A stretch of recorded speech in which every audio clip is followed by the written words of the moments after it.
Que la paix de notre Seigneur Jésus-Christ, qui surpasse toute intelligence, cette paix que le monde ne peut pas donner, que rien ni personne ne peut donner, cette paix qu'il nous a léguée comme héritage, que cette paix inonde nos cœurs, nos pensées, dans le nom puissant de Jésus.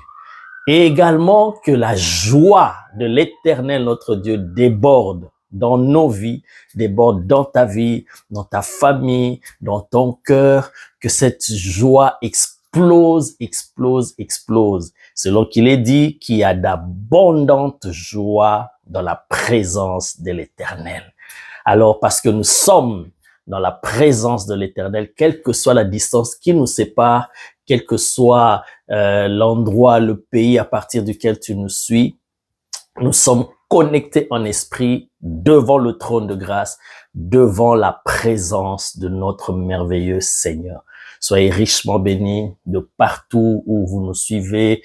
Je vous salue de tous les pays d'Afrique, de l'Amérique, de partout, Haïti, Guadeloupe, surtout je pense au peuple d'Haïti, à la nation, que le Seigneur notre Dieu puisse faire briller sa lumière dans cette nation de Haïti et toutes les nations qui ont besoin de la grâce de l'Éternel, comme je l'ai dit dans une vidéo récente, même pour la Côte d'Ivoire pendant cette période où nous nous dirigeons vers la période électorale, que les desseins de l'Éternel s'accomplissent dans cette nation et que Jésus soit glorifié. Alors que la paix de Jésus soit dans les vies, les familles, les maisons de tous ces enfants qui se retrouvent de partout dans le monde entier. Que la grâce du Seigneur soit sur vous. Comme je le dis toujours, c'est un bonheur. C'est un bonheur de partager la pensée de Dieu, de partager la parole de Dieu et surtout aussi de savoir que vous êtes bénis, vous êtes édifiés par les messages, les enseignements, les inspirations que le Seigneur nous donne, ne cesse de nous donner chaque jour à longueur de journée. Nous partageons la parole de Dieu, nous la répandons de partout et beaucoup de gens sont bénis, surtout que toi aussi tu contribues à cela, à l'évangélisation en partageant tout autour de toi. Vraiment que le Seigneur se souvienne de toi, de ta maison, de ta descendance, de ta postérité au nom de Jésus. Alors aujourd'hui, quelle est la pensée du Seigneur pour nous? Nous allons parler des projets de Dieu pour nous. Ah, lorsque je dis ça, toi, en tant que lecteur de la Bible, en tant que passionné de Jésus, en tant que enfant de Dieu, tu sais déjà dans quel passage nous allons nous diriger. Alors, allons directement dans ce passage-là, dans le livre du prophète Jérémie, chapitre 29, et nous allons lire le verset 11. Jérémie, chapitre 29, nous allons lire Jérémie chapitre 29, le verset 11. Voici ce que l'Éternel dit. Nous pouvons même le réciter par cœur, parce que nous le connaissons et c'est un passage que nous entendons très, très, très souvent. Voici ce que dit l'Éternel des armées, le Seigneur du ciel et de la terre. Car je connais les projets que j'ai formés sur vous, dit l'Éternel, projets de paix et non de malheur, afin de vous donner un avenir et de l'espérance. Oh my God, je répète, quelle merveilleuse parole. Car je connais les projets que j'ai formés sur vous, dit l'Éternel, projet de paix et non de malheur, afin de vous donner un avenir et de l'espérance. Cette parole doit nous réconforter, doit nous fortifier, doit nous donner de l'espérance, de l'assurance en notre Dieu. Et c'est comme une garantie qu'il nous donne. Il nous rassure en disant que lui, il connaît les projets qu'il a formés sur nous. D'abord, cette parole, dans le livre de Jérémie, l'Éternel s'adresse au peuple d'Israël, à tout le peuple d'Israël. Je connais les projets que j'ai formés sur vous. Et aujourd'hui, cette parole, elle est d'actualité, elle est applicable pour nous parce que ça vient de l'Éternel, celui qui n'a ni passé, ni présent, ni futur, celui qui s'appelle Je suis. Il est. Et sa parole ne passe pas, sa parole ne connaît pas le passé, ne connaît pas le temps, la limite du temps et de l'espace, non. Donc cette parole, elle est valable encore pour nous aujourd'hui parce que nous sommes son peuple, nous sommes ses enfants. Donc cette parole, elle s'adresse aussi à nous. Mais nous pouvons encore aller plus loin en individualisant cette parole, la rendre individuelle. Donc là, on va dire ceci. L'Éternel dit, je connais les projets que j'ai formés sur toi. Toi qui m'écoutes, toi qui écoutes la voix de l'Éternel par ma bouche. Dieu dit, je connais les projets que j'ai formés sur toi. Ce sont des projets de paix et non de malheur, afin de te donner un avenir et de l'espérance. Donc, l'Éternel ici nous montre qu'il est un père responsable. Oh, j'aime ce chant. Il est le papa le plus responsable. Donc, avant même que tu ne viennes sur cette terre, tels les pères de ce monde, avant, quand tu sais que ta femme, elle est enceinte, vous attendez un bébé, c'est une bonne nouvelle pour la famille, et vous faites la layette, vous préparez l'arrivée du bébé. En tant que des parents responsables, en tant qu'un père responsable, on prépare la chambre, on décore la chambre. Si c'est une fille, c'est la couleur rose sur les murs. Si c'est un garçon, la couleur bleue, on prépare, on fait la layette. Alors, si les pères de ce monde peuvent se comporter ainsi, à combien plus forte raison lui, le Père céleste, le Père éternel, le Père bienveillant et bon. Avant même que nous ne venions sur cette terre, il a conçu, il a préparé des projets sur nous.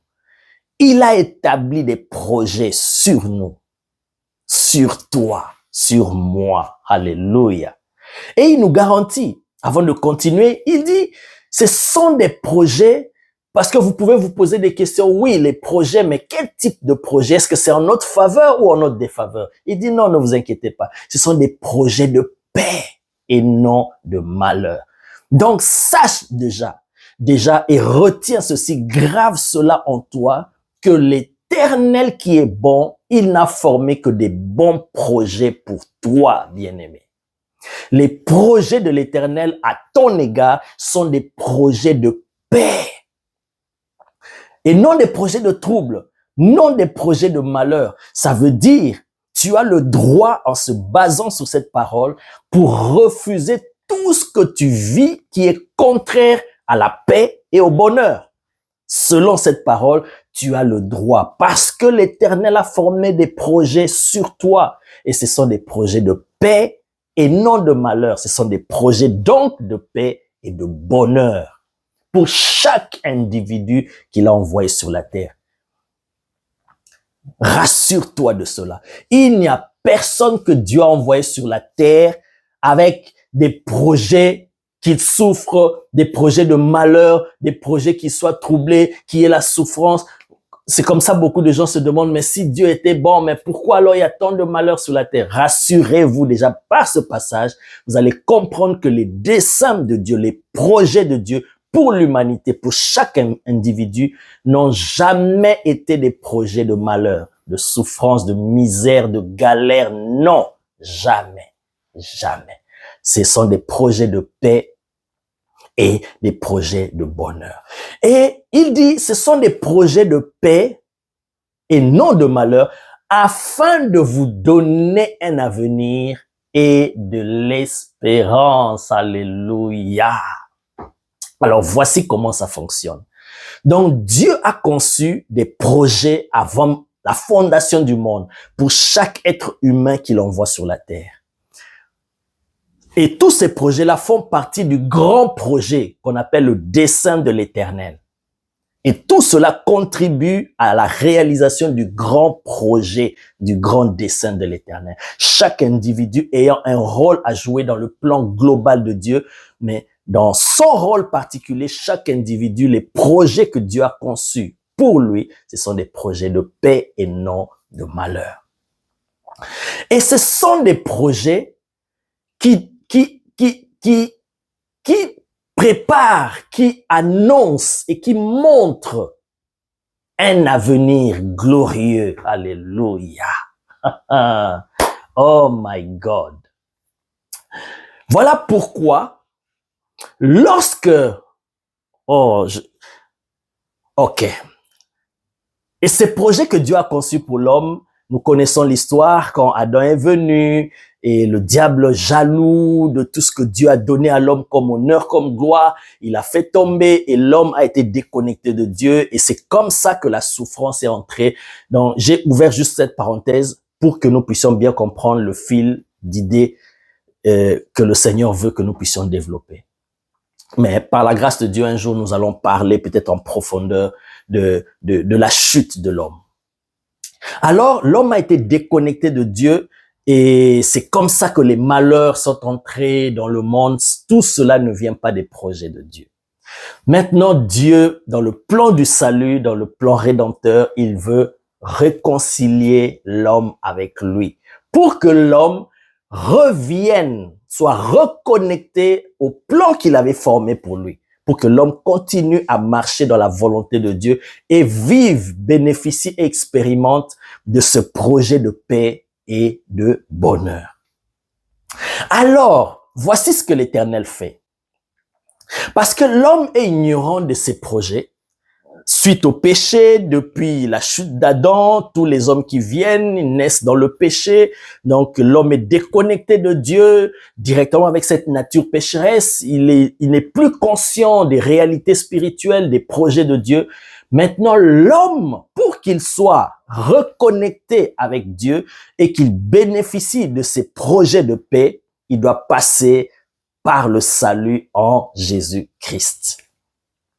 Alors, dès que l'homme est sauvé en recevant Jésus-Christ comme Seigneur et Sauveur, l'homme est reconnecté avec Dieu. Dès ce moment, dès lors, sache que tu es rebranché à ces projets-là de paix et de bonheur que Dieu avait formés pour toi, qui n'étaient pas complètement annulés à cause du péché. Non, c'était là. Mais l'homme ne pouvait plus bénéficier de cela. Mais en se reconnectant avec Dieu au travers du salut en Jésus-Christ, l'homme maintenant peut vivre de ces projets-là, peut vivre et bénéficier de ces projets-là. Maintenant, qu'est-ce qui se passe? Dès que l'homme est reconnecté avec Dieu, Dieu vient relancer, réactiver ses projets de paix et de bonheur qu'il avait formé pour l'homme, pour chaque individu. Et maintenant, dès que tu es sauvé, le Seigneur, il vient se révéler à toi pour te montrer, pour te révéler ses projets de paix et de bonheur qu'il avait formés pour toi. Et pourquoi? C'est dans quel but il fait ça? C'est pour te propulser et te montrer déjà que tu puisses percevoir l'avenir qu'il a tracé pour toi. Voilà pourquoi il est dit, il a formé des projets de paix et non de malheur afin de nous donner un avenir et de l'espérance. Donc, dès l'instant que nous recevons Jésus, le Seigneur, il vient nous révéler de plusieurs manières. Il vient par la prophétie, par les visions, par les songes, par plusieurs manières. Il vient nous révéler ce à quoi il nous a appelés, ce qu'il attend de nous, ce qu'il attend de toi, ce qu'il attend de moi. Il vient révéler cela. Ces projets-là de paix et de bonheur, il vient te révéler cela pour te donner cet avenir-là, te projeter dans l'avenir. Et ça va créer en toi, ça va faire naître en toi de l'espérance. Quelque chose à laquelle tu vas t'attacher pour marcher dans ce monde.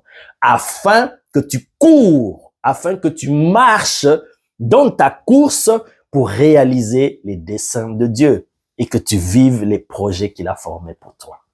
Alors nous comprenons mieux ce verset. Ces projets-là, Dieu viendra nous les révéler. Il viendra nous révéler cela afin que nous puissions être propulsés déjà dans l'avenir. Ça veut dire, Dieu viendra te montrer ce qu'il veut faire de toi dans les temps à venir. Ce qu'il a déjà conçu pour toi. Là où il t'attend, il vient te révéler cela. Voilà pourquoi tu vas voir par exemple à Abraham. Il vient se révéler à Abraham. Il vient dire à Abraham, voici les projets de paix et de bonheur que j'avais conçus pour toi. Voici, je te montre. Et ces projets-là le projettent dans l'avenir. Et ça fait naître en Abraham l'espérance à laquelle il s'est attaché et il a marché avec Dieu en ayant cette espérance-là et il a vécu les promesses de Dieu. Alléluia. Il lui a dit, regarde, je rendrai ton nom grand. Je te bénirai, je ferai de toi une source de nations. Tout cela, vous voyez, je ferai, c'est le futur, c'est l'avenir. Il a montré à Abraham l'avenir, ce qu'il attendait de lui, ce qui était devant lui, si il acceptait de marcher avec Dieu. Et ça fait naître l'espérance. Dieu l'a fait avec Moïse. Il lui a apparu dans le buisson ardent. Il lui a dit, voici ce que j'attends de toi. Tu vas aller libérer mon peuple. Tu es un libérateur. Il a fait à Jérémie, il a fait à tant de hommes dans la Bible. On peut prendre des exemples. Et je crois que à toi aussi, le Seigneur t'a déjà révélé. Si jamais le Seigneur ne t'a pas encore révélé, ah, bien-aimé, tu peux lui poser aussi la question, qu'est-ce que tu attends de moi? Que veux-tu que je fasse? C'est ce que Saul de Tarse a posé à Jésus. Lorsque Jésus s'est révélé à lui, il a vu une forte lumière qui l'a basculé à terre. Et il entend la voix, Saul, Saul, pourquoi me persécutes-tu? Et il dit, mais qui es-tu, Seigneur, pour que je te persécute? Qui es-tu? Il dit, je suis Jésus que tu persécutes. Et il a posé la question à Jésus, que veux-tu que je fasse? En d'autres termes, qu'est-ce que tu attends de moi? Révèle-moi ta pensée, ta volonté pour ma vie, que je connaisse ce à quoi tu m'as destiné. Quels sont les projets que tu as formés pour moi, les projets de paix et de bonheur. Alléluia. Donc, si Dieu, de lui-même, il ne t'a pas révélé cela, tu peux aussi lui poser la question. Mais ce qui est sûr et certain, dès l'instant que tu t'es reconnecté à Dieu au moyen du salut, le Seigneur viendra te révéler ce qu'il attend de toi. Il viendra directement te révéler de plusieurs manières, te révéler les projets qu'il avait formés pour toi. Et ça te projette dans l'avenir. Il te montre ce qu'il veut faire de toi.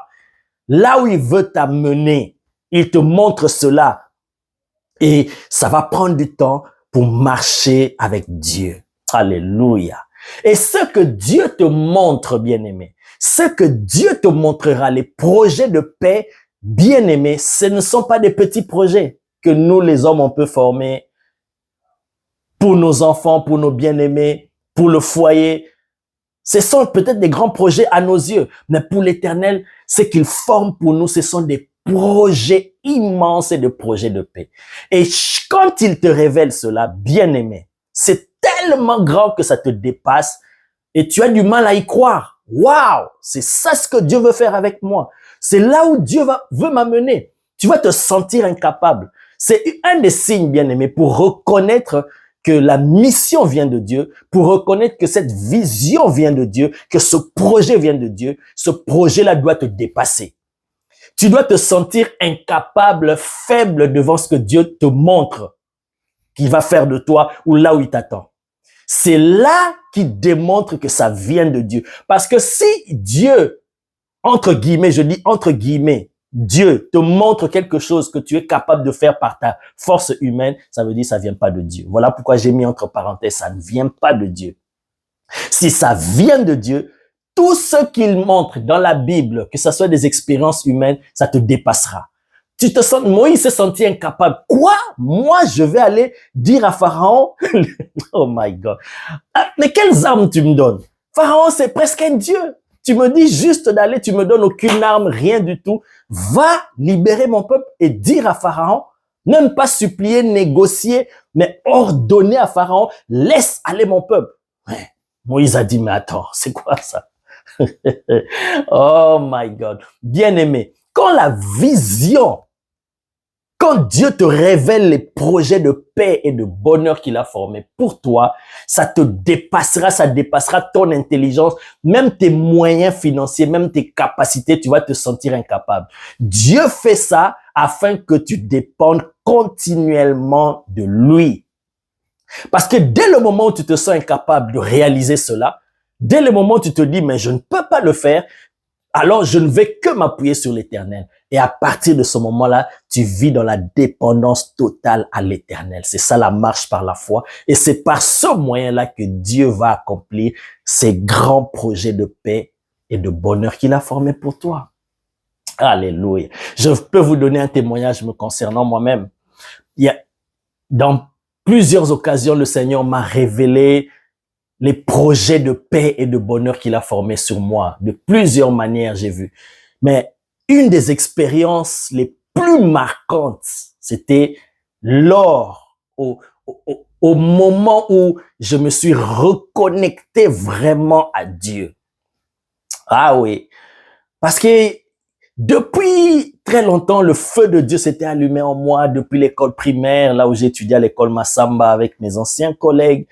Il y avait le feu de Dieu qui s'était allumé en moi. On était encore très jeunes. Pendant la récréation, on s'enferme dans une pièce, on prie, je lisais la Bible. Le feu de Dieu, c'était déjà les signes de l'appel. Et après l'adolescence, on entre dans les folies de la jeunesse. Aucune idée dans les choses de Dieu, mais je recevais des messages, des prophéties. Je n'y croyais même pas. Je n'avais même aucun projet de servir Dieu. Rien du tout. Rien, je ne m'attendais même. J'avais d'autres projets pour ma vie. Moi, j'avais des projets pour ma vie, mais lui, il avait déjà des projets de paix et de bonheur qu'il avait formés sur moi. Et ce sont ces projets qui vont dominer sur ces projets. Oh my God. Et donc, dans la folie de la jeunesse, j'allais quand même à l'église et tout. Je priais. Et je me suis même fait baptiser, mais un pied dedans, un pied dehors, vous savez, ce genre de chrétien-là, un pied pas encore engagé totalement à Christ. Mais je me souviens toujours, lorsqu'en 2001, j'ai pris la décision, après avoir rencontré la puissance de l'évangile. Oh my God! Et ça, je n'oublierai jamais ce jour-là. C'était un homme de Dieu que je n'oublierai jamais. L'évangéliste Kiziami Nakibila Jean Oscar. Oh, que l'Éternel se souvienne de cet homme. C'est au travers de lui que j'ai mis mes deux pieds en Christ. Ah, cet homme de Dieu merveilleux. L'homme de si ton Dieu est mort, essaye le mien. Alors, il avait prêché, c'était un séminaire pendant 3 jours. J'étais invité dans une église et c'était l'église de mon père spirituel, l'apôtre Tony Silas, où j'évolue jusqu'à ce jour. Et il a demandé à ce que les personnes qui sont touchées par la parole donnent leur vie à Christ. Et j'étais passé devant, propulsé par une puissance, je ne sais même pas comment. Et ce jour-là, j'ai donné vraiment ma vie à Christ de tout mon cœur. Et c'était la nouvelle naissance. J'étais tombé à terre, la puissance de Dieu m'a saisi, opéré des choses que je ne savais même pas, mais une transformation s'opérait. La même nuit. Oh my God, bien aimé. Dieu n'a pas attendu le lendemain, ni 2 jours, 3 jours. La même nuit. C'était un dimanche. Je n'oublierai jamais. Je suis allé dormir. Pour la première fois, avant cela, je n'avais jamais connu ce genre d'expérience spirituelle. Pour la première fois, je dors, je vois une vision spirituelle. Je vois que j'étais dans un grand stade, un stade immense, à ciel ouvert, plein de gens, une grande foule de gens. Et moi, j'étais là en plein milieu, je priais pour les gens, chaque personne passait, je priais pour les personnes, je priais. Et à un moment donné, un homme de Dieu, Je peux dire un grand homme de Dieu de notre temps, mais qui est déjà retourné auprès du Seigneur. Je vais taire le nom. Un grand homme de Dieu, apôtre, prophète de Dieu, qui a laissé des traces et qui a marqué sa génération. Et je le vois aussi venir à son tour et se mettre à genoux pour que je prie pour lui. J'ai dit non, je ne peux pas. Tu ne peux pas te mettre à genoux devant moi. C'est moi qui dois me mettre à genoux devant toi pour que tu pries pour moi. Il a dit non, prie pour moi. Après, la vision est partie. Ah! Tout bébé spirituel. Qu'est-ce que ça veut dire? J'ai prié le Seigneur, et au fur et à mesure dans ma marche, le Seigneur m'a parlé, m'a expliqué la vision, l'a confirmé de plusieurs manières. Vous voyez? Dès l'instant que je me suis reconnecté à Christ, dès ce moment-là, parce que c'était du fin fond de mon cœur, j'étais sincère en donnant ma vie à Christ. Dès ces moments-là, j'étais reconnecté avec l'Éternel et avec ses projets pour moi, et il m'a révélé ce projet. Et ce projet-là m'a montré l'avenir. Ce qu'il allait faire de moi, ce qu'il attend de moi, ce qu'il me donne comme travail, comme mission. Et cet avenir-là m'a donné de l'espérance à laquelle je m'attache et je marche jusqu'à ce que je dois vivre cela. Vous voyez, les projets du Seigneur, c'est pour nous donner un avenir, nous montrer déjà l'avenir glorieux qu'il a pour nous, et ça nous donne de l'espérance. Alléluia. Et pourquoi parle-t-il des projets?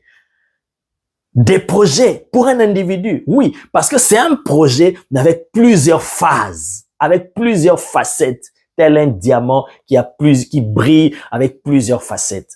Les projets de Dieu pour toi, sont merveilleux, bien-aimé. C'est pour te donner un avenir et de l'espérance. Et ces projets-là vont te dépasser. Tu ne vas pas y croire. Tu peux être là aujourd'hui, tu vis dans une pauvreté extrême. Dieu te montre l'avenir.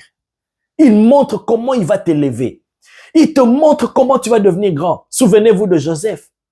Il était là, dans sa famille. Il n'était pas le premier, il était là, peu considéré par ses frères. Il a des grands frères. Mais le Seigneur lui montre un avenir glorieux. My God. Et il s'est attaché à cet avenir. Ça lui a donné de l'espérance. C'est ce qui lui a permis même de résister aux tentations de la femme de Potiphar, de résister à toutes sortes d'épreuves qu'il a connues, la prison, les fausses accusations. Pourquoi? Dieu lui avait montré l'avenir et cet avenir a fait naître en lui l'espérance à laquelle il s'est attaché, comme dit dans Hébreu, comme une encre. Tu t'attaches à cela.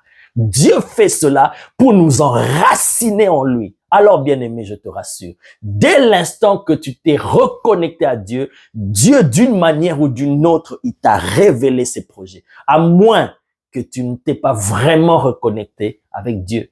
À moins que tu sois seulement quelqu'un qui vient à l'église de temps en temps.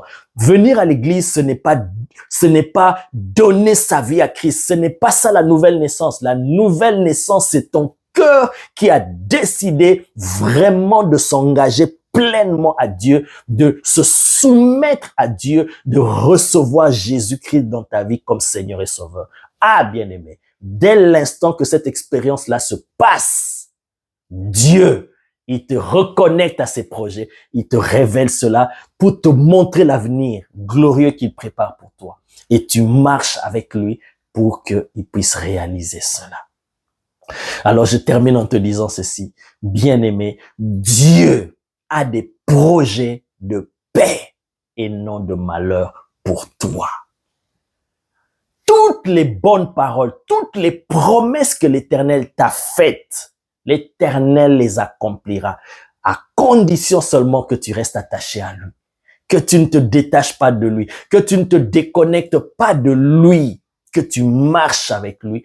Il l'accomplira certainement, il réalisera ses projets, tu les vivras. Quelle que soit la grandeur de cela, quelle que soit l'immensité de ce que Dieu t'a révélé, bien-aimé, ne vois pas l'impossibilité. Crois que cela est possible. Oh my God! C'est comme ça que Dieu opère, bien-aimé. Il a dit à Abraham, je donnerai toute cette terre à toi et à ta postérité. Mais avant qu'il n'entre en possession de cela, Dieu lui a montré. Dieu lui a montré. Parce que tu dois d'abord voir. C'est ça même le mystère de la foi. Dieu va te révéler pour que cela entre en toi, s'imprègne en toi, se grave dans ton esprit, ça reste en toi et que cela commence à conditionner ta marche. Ramandoria Bosata. Les projets de paix et de bonheur de l'Éternel s'accompliront dans ta vie, sûr et certain. Fais-lui confiance. Il n'y a rien qui soit impossible à Dieu. Et il n'y a rien qui soit impossible à celui qui croit. Crois aux promesses de Dieu. Même si ça te dépasse, crois. Oh my God, il y a des témoignages, bien-aimés. Les hommes de Dieu, la plupart à qui Dieu a donné des promesses, ils ont commencé en étant pauvres. Ils n'avaient rien, mais Dieu leur a montré l'avenir glorieux qu'il a préparé pour eux. Et ils ont cru en cela, cela a fait naître l'espérance en eux. Et ils ont marché, ils ont cru et ils ont vécu cela. Si Dieu a fait cela au temps de la Bible, Dieu a fait cela dans notre génération, alors Dieu le fera aussi pour toi, Dieu le fera aussi pour moi, parce qu'il est fidèle. Il n'a jamais menti. Sois richement béni. Accroche-toi à la parole de Dieu. Accroche-toi aux promesses de Dieu. Ces projets de paix et de bonheur sont là pour toi. Et ton avenir est glorieux. Ne regarde pas le présent. Ne regarde pas ce que tu traverses aujourd'hui, les limitations d'aujourd'hui. Mais regarde à ce que Dieu attend de toi. Si tu ne les connais pas, bien-aimé, demande à Dieu. Comme Saul de Tarse, Paul, l'apôtre, avait demandé. Et le Seigneur lui avait dit, je t'établis ministre. je t'envoie pour aller arracher mon peuple de la puissance de Satan à Dieu. Tu es mon instrument que j'envoie. Oh my God. Et il lui a dit, entre dans la ville, on te dira ce que tu dois faire. Parce que il te montre déjà quelque chose et la suite, ce sera au fur et à mesure que tu marches avec lui. Il va éclairer ton chemin et tu vas vivre ce qu'il a promis pour toi. Sois richement béni. Je déclare dans le nom puissant de Jésus, tu ne mourras pas, tu vivras et tu raconteras les merveilles de l'Éternel dans ta vie. Tu ne mourras pas, tu vivras et tu expérimenteras, tu jouiras des projets de paix et de bonheur que l'Éternel a formés pour toi. Tu les vivras toi, tes enfants, les enfants de tes enfants, ainsi que toute ta postérité. Au nom de Jésus, que cela soit ainsi et que cela soit scellé au nom puissant de Jésus. Amen.